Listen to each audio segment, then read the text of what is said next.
નમસ્કાર દોસ્તો, શાંતિશ્રમ ન્યૂઝમાં આપનું સ્વાગત છે। બનાસકાંઠા ભાજપ જિલ્લા પ્રમુખે સ્થાનિક સ્વરાજની ચૂંટણી પહેલા જિલ્લા પંચાયતની સીટ દીઠ કાર્યકરો સાથે સંવાદ કરી જીતના મંત્રો આપી પ્રચારના શ્રી ગણેશ કર્યા। આમ તો સ્થાનિક સ્વરાજની ચૂંટણીની ઘણા સમયથી રાહ જોવાઈ રહી હતી, ત્યારે હવે ચૂંટણી પ્રક્રિયા અંતિમ દોરમાં હોવાથી જિલ્લા ભાજપ પ્રમુખ કીર્તિસિંહ વાઘેલા આજે જિલ્લા પંચાયતની તમામ બેઠકોની સાથે ધાનેરાની વાલેર, દાખા, થાવર અને જડિયા સીટ પર કાર્યકરો સાથે સંવાદ કરી બેઠકમાં જીત અપાવવા હાંકલ કરી હતી। કાર્યકરોને સંબોધન કરતા કહ્યું કે કેન્દ્ર અને રાજ્ય સરકાર આપણને બધું આપે છે, પણ કાંકરેજ અને ધાનેરા તાલુકે સામે શું આપે છે? તાલુકા કે જિલ્લા પંચાયત કે એમએલએ પણ આપણે ત્યાં આપ્યા નથી, માટે લેવાની ત્યારથી સાથે કંઈક આપવાનો સમય આવી ગયો છે।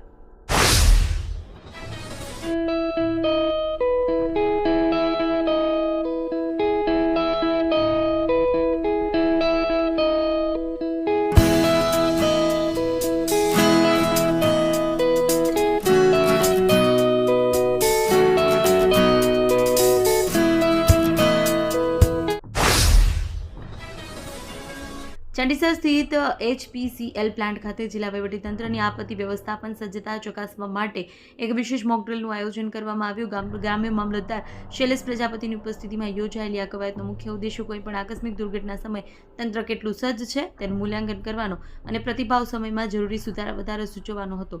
આ મોક ડ્રીલમાં ફાયર બ્રિગેડ, આરોગ્ય વિભાગ, પોલીસ તંત્ર અને વહીવટીતંત્રના ઉચ્ચ અધિકારીઓ, કર્મચારીઓ જોડાયા હતા। વાવથરા જિલ્લામાં વાવમાં ઉપવાસનો 61મો દિવસ। બનાસ ડેરી સંબંધિત વિવિધ મુદ્દાઓને લઈ રમેશભાઈ રાજપૂત છેલ્લા 60 દિવસથી ઉપવાસ પર બેઠા છે અને આજે તેમનો 61મો દિવસ પૂર્ણ થયો છે। આંદોલનને વધુ વેગ આપવા માટે આજે પશુપાલકોને સમર્થન આપવા માટે તેમણે આહવાન કર્યું છે। રમેશભાઈ રાજપૂતે પોતાના ઉપવાસ બાદ બનાસકાંઠા ડેરીના વહીવટમાં સુધારા અને પારદર્શિતા લાવવા માટે 5 મુખ્ય માંગણીઓ રજૂ કરી છે। તેમની પ્રથમ માંગણી મુજબ બનાસ ડેરીમાં ચાલી રહેલા ભ્રષ્ટાચારને ધ્યાને રાખી ભ્રષ્ટાચારી અને કૌભાંડી ગણાતા ચેરમેન તથા જવાબદાર તંત્રને હટાવવાની માંગ ઉઠાવવામાં આવી હતી। બીજી માંગણીમાં બનાસ ડેરીમાં લગભગ 300 યોગ્ય અને લાયકાત ધરાવતા યુવાનોની નવી ભરતી કરવાની વાત આવી છે। થરાદ ખાતે વાવથરા જિલ્લા કોંગ્રેસ સમિતિની કારોબારી બેઠક અને નવા નિમણૂક પામેલા હોદ્દેદારોની મહત્વપૂર્ણ બેઠક યોજાઈ। આ બેઠકમાં આગામી જિલ્લા પંચાયત, તાલુકા પંચાયત, નગરપાલિકાની ચૂંટણીને ધ્યાને રાખી કોંગ્રેસ પક્ષ કેવી રીતે ચૂંટણી લડશે તે મુદ્દે વિસ્તૃત ચર્ચા કરવામાં આવી। બેઠક દરમિયાન ખાસ કરી ચૂંટણી માટે મજબૂત વ્યૂહરચના ઘડવા, પક્ષના ઉમેદવારોની જીત સુનિશ્ચિત કરવા તેમજ યોગ્ય ઉમેદવારોની પસંદગી માટે સેન્સ પ્રક્રિયા શરૂ કરવા બાબતે ચર્ચા થઈ હતી। ડીસા તાલુકાના ગ્રામ્ય વિસ્તારમાં આજે વહેલી સવારે હવામાનમાં અચાનક પલટો જોવા મળ્યો છે। થોડા દિવસો પૂર્વે થયેલા માવઠા અને વાવાઝોડાની અસર હજુ શમી નથી, ત્યાં ફરી એકવાર આકાશમાં ઘેરા વાદળો છવાઈ જતા ખેતીના પાક પર જોખમ ઊભું થયું છે। વહેલી સવારથી જ સૂર્યનારાયણ વાદળોની ઓથે છુપાયેલા રહ્યા છે અને વાદળછાયું વાતાવરણ જળવાઈ રહ્યું છે। અમીરગઢ બોર્ડર ચેકપોસ્ટ પર વાહન ચેકિંગ દરમિયાન પોલીસે ભારતીય બનાવટના વિદેશી દારૂનો મોટો જથ્થો ઝડપી પાડ્યો છે। પ્લાસ્ટિક વેસ્ટેજની આડમાં છુપાવેલી 421 બોટલ દારૂ મળી આવ્યો છે। આ કાર્યવાહીમાં કુલ 13.44 લાખથી વધુનો મુદ્દામાલ જપ્ત કરવામાં આવ્યો છે અને એક ડ્રગ ચાલકની ધરપકડ કરવામાં આવી છે।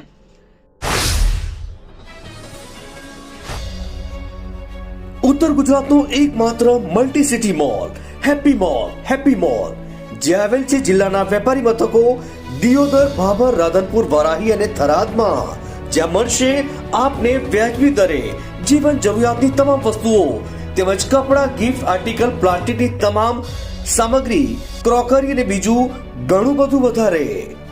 તો આજે જ આવો હેપી મોલ અને કરો ખરીદી તમારી મનગમતી વસ્તુઓની।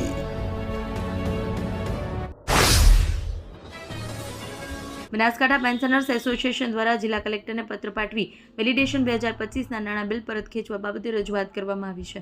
પેન્શનર્સ એસોસિએશનના સભ્યોએ જિલ્લા સેવા સદન 2 ખાતેથી રેલી યોજી કલેક્ટરને આવેદનપત્ર સુપ્રત કર્યું હતું।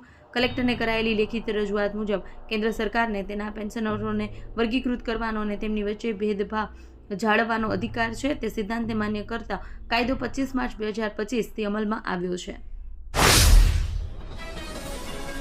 ડીસા માર્કેટ યાર્ડ દ્વારા કમોસમી વરસાદની આગાહીને પગલે ખેડૂતો અને વેપારીઓ માટે મહત્વપૂર્ણ સૂચનાઓ જાહેર કરવામાં આવી છે। આ સૂચનાઓનો હેતુ ખેત જણસીને સંભવિત નુકસાનથી બચાવવાનો હવામાન વિભાગે આગામી 26 માર્ચ 2026થી 2 એપ્રિલ 2026 દરમિયાન હળવા અને ભારે કમોસમી વરસાદની સંભાવના વ્યક્ત કરી છે। આગાહીને ગંભીરતાથી લઈ માર્કેટ યાર્ડ સત્તાવાળાઓએ સાવચેતીના પગલાં ભરવા જણાવ્યું છે। બનાસકાંઠાના ડીસા તાલુકાની છેતરાલા પ્રાથમિક શાળામાં વિદ્યાર્થીઓએ પક્ષી સેવા માટે 2500 એકત્ર કર્યા છે. શાળામાં શિક્ષક અમૃતભાઈ રાજગુરના માર્ગદર્શન હેઠળ નવતર પ્રયોગ હાથ ધરવામાં આવ્યો છે. આ પ્રયોગ અંતર્ગત કુલ 8 વિદ્યાર્થીઓ માટે લાલ બહાદુર શાસ્ત્રી લોક સેવા મંડળની રચના કરવામાં આવી હતી.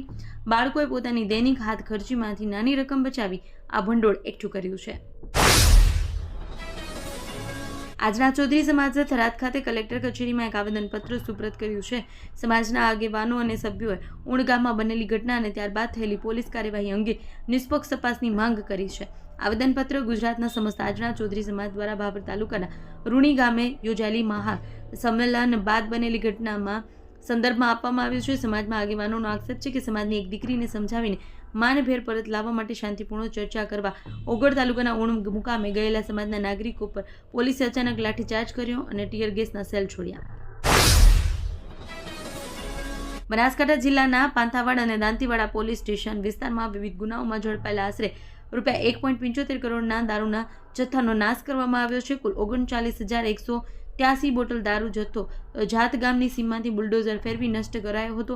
જથ્થામાં પાંથાવાડા પોલીસ સ્ટેશનમાં 20 ગુનાઓમાં ઝડપાયેલ વિદેશી દારૂના 33,171 બોટલનો સમાવેશ થાય છે, જેની કિંમત ₹1,58,24,369 હતી. જ્યારે કે દાંતીવાડા પોલીસ સ્ટેશનમાં 10 ગુનાઓમાં ઝડપાયેલા 6,012 બોટલ દારૂનો પણ નાશ કરાયો છે, જેની કિંમત ₹1,69,67,034 હતી.